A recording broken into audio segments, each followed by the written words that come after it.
Sam, Oh, Ken. malapit ng alang botohan, no? Sino ang presidente mo?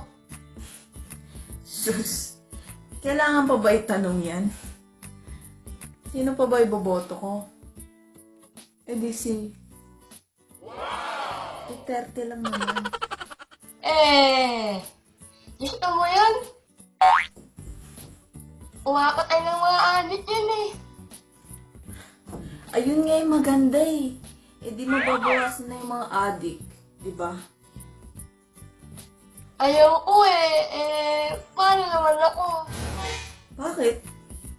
Nag-a-addict ka ba, Ken? Oo, adik ako.